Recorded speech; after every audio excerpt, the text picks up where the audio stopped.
On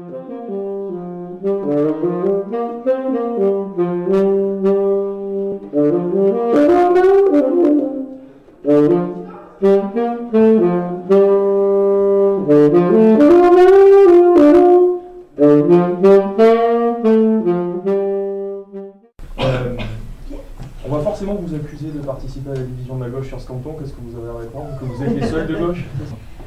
Là-dessus, je vais être très très claire.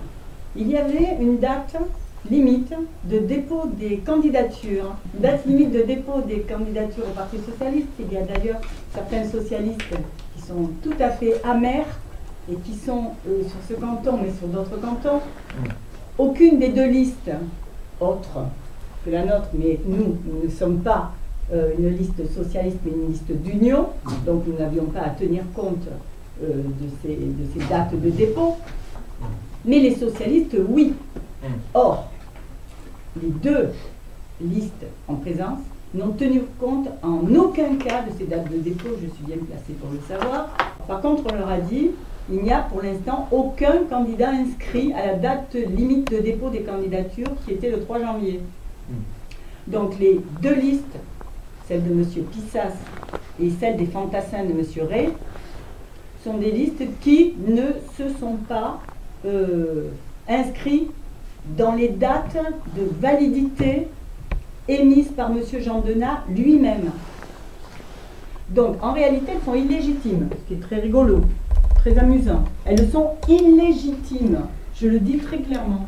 Par contre, la liste de briques et de brocs montée par M. Ray, elle participe à la division, et à mon avis, elle a un but, l'exclusion de M. Pissas, du Parti Socialiste.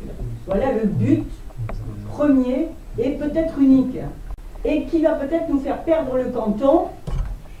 Il y a des risques si les électeurs ne comprennent pas ce qui est en jeu et s'ils ne se reportent pas sur notre liste d'union. Qu'est-ce qui va se passer? La désunion, au bénéfice de qui? Uniquement du baron local qui veut régner seul. Seul.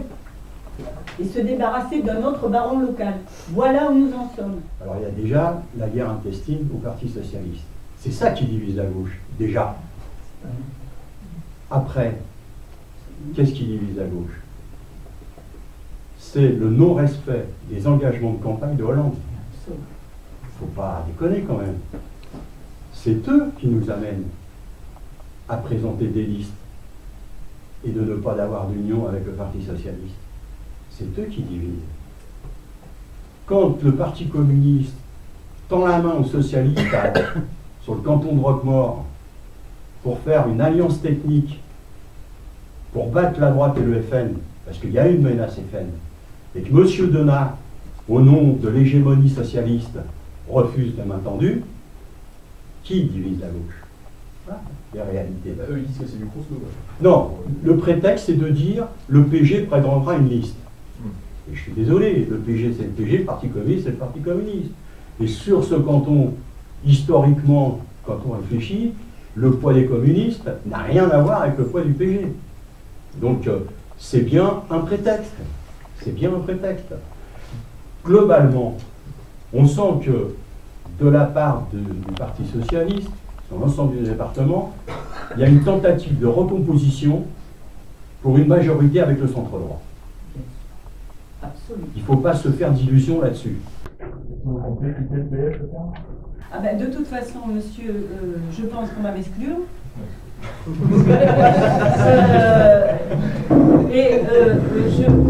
J'en accepte l'augure, en sachant que ceux qui m'excluent sont en fait exclus de l'idéologie socialiste. Ce sont eux les exclus. Ils se sont exclus eux-mêmes de ce qu'est réellement le socialisme et ils se permettent d'exclure les vrais socialistes de gauche. Je suis accessoirement directeur d'un magazine africain, c'est loin, mais je pose une question. Je peux poser une question quand même? Oui, oui, bien sûr. Je voulais savoir si Geneviève Savaté va contester son exclusion qui paraît automatique au regard des règlements internes. Mais est-ce qu'au fond politique, elle va contester son exclusion du Parti Socialiste? Mais moi, je conteste complètement cette exclusion. Complètement. Hein. Je ne sais pas sous quelle forme je la contesterai parce que nous serons nombreux.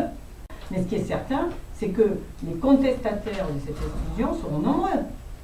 Parce que des gens qui contestent actuellement la politique menée par Valls et Hollande, ils sont très nombreux. Alors soit ils s'en vont, il y a une hémorragie énorme au Parti Socialiste à l'heure actuelle, soit ils s'en vont, soit ils restent et on les exclut. Ce qui fait qu'on veut les faire partir. Pourquoi? Parce qu'il y a un congrès qui arrive. Et on veut se débarrasser de gens comme moi. On veut se débarrasser des contestataires. On veut garder que les bénis oui-oui. Ceux qui vont dire oui à M. Valls. Et en plus, je conteste autre chose. C'est que mon camarade Mourad, ici présent, qui maintenant est au Parti communiste, et qui n'a pas changé pour autant, hein, c'est pas transformé en je ne sais quoi, hein, en super-héros. Il était socialiste, il est devenu communiste. Bon, c'est pas parce que Mourad a changé, c'est pas parce que les communistes ont changé, encore qu'ils ont changé un peu, hein, mais c'est surtout parce que les idées du PS sont devenues n'importe quoi.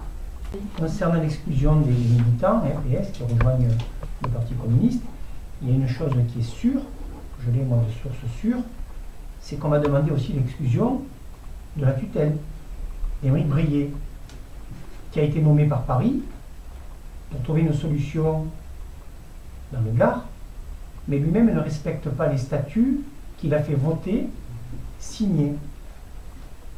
Donc oui, il y aura exclusion certes, mais je peux vous garantir que les militants socialistes, qui sont toujours proches de moi, vont demander officiellement à partir de lundi l'exclusion d'Émeric Brier, qui représente quand même la tutelle.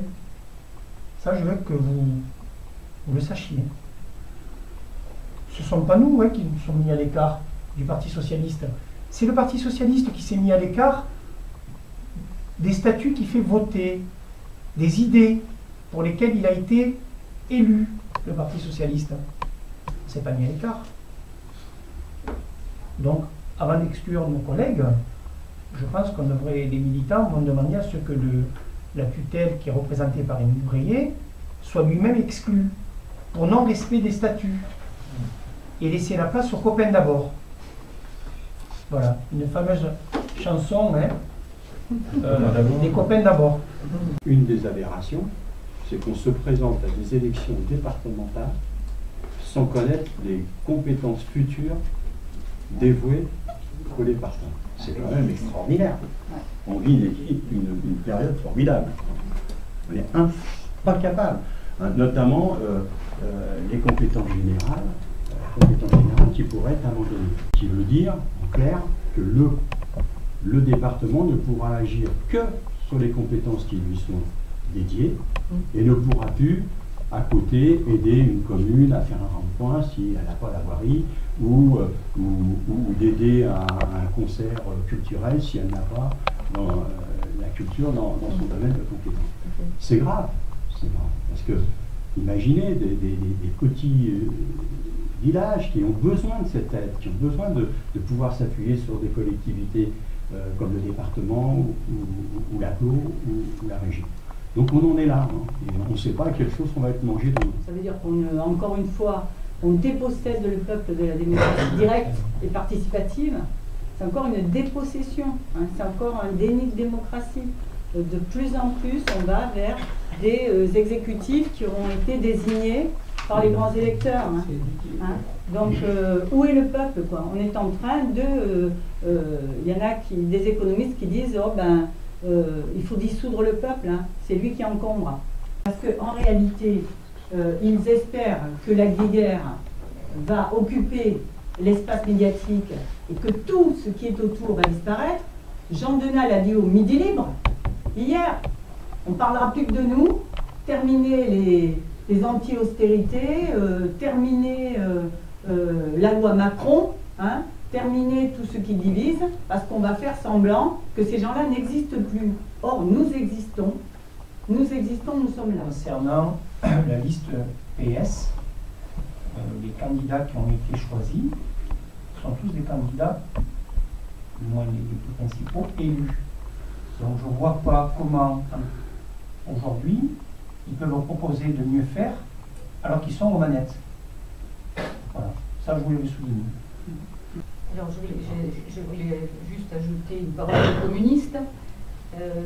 Si Geneviève est exclue du Parti socialiste, elle est la bienvenue chez les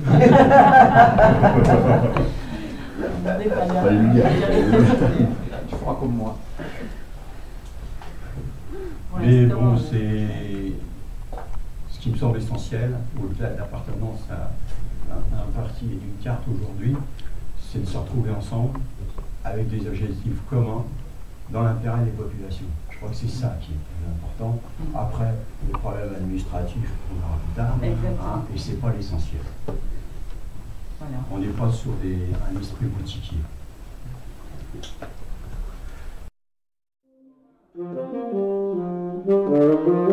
Thank you.